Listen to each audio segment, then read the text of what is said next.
ជាអ្នកសិល្បៈជើងចាស់ដ៏ល្បីល្បាញតែយាយយ៉យទម្លាយរឿងមិនចង់ជំរុញឲ្យនៃប្រជោសិល្បៈព្រោះហេតុផលមួយ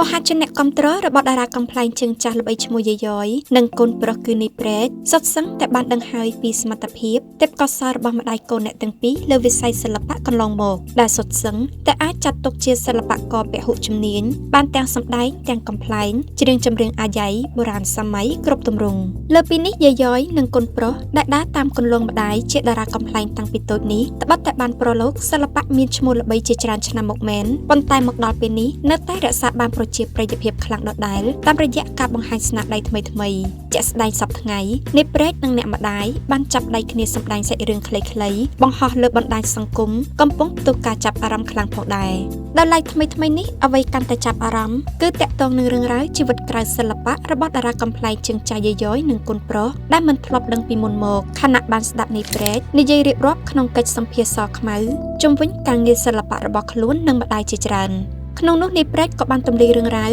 មុនពេលចូលសិល្បៈតាមអ្នកម្ដាយបានឲ្យដឹងថាការនោះត្បិតតែយាយយ៉យជោគជ័យមានឈ្មោះល្បីមែនប៉ុន្តែមិនដែលចង់ជំរុញឲ្យកូនប្រុសប្រឡូកសិល្បៈតាមគន្លងឡើយព្រោះតែសិល្បៈកាលសម័យនោះពុំសូវរកចំណូលបានច្រើនអាចផ្គត់ផ្គង់ជីវភាពរស់ស្រួលឡើយប៉ុន្តែដោយសារតែនេះព្រែកមានដឹងសិល្បៈតាំងពីកំណើតនិងស្រឡាញ់ចង់ចូលដោយខ្លួនឯងទើបអាចប្រឡូកតាមអ្នកម្ដាយបង្ហាញសមត្ថភាពទេពកោសល្យរបស់ខ្លួនជាបន្តបន្ទាប់រហូតជោគជ័យមានឈ្មោះល្បីមកដល់សប្តាហ៍ថ្ងៃ